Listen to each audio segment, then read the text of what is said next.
In this tutorial, we'll cover the basics of Linux file permissions, including how to use chmod, chown, and chgrp to control access to files and directories.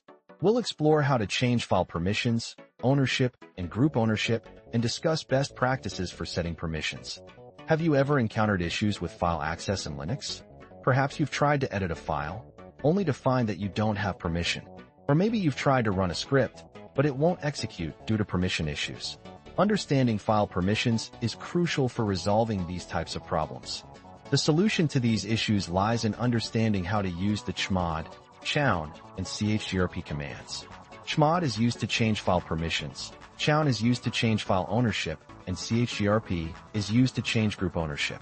By mastering these commands, you'll be able to control access to files and directories with ease.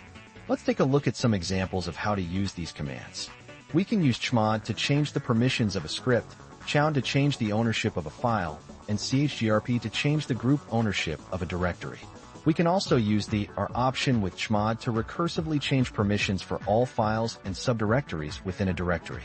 When working with file permissions, there are several best practices to keep in mind. It's essential to be cautious when using the R option with chmod, as it can have unintended consequences.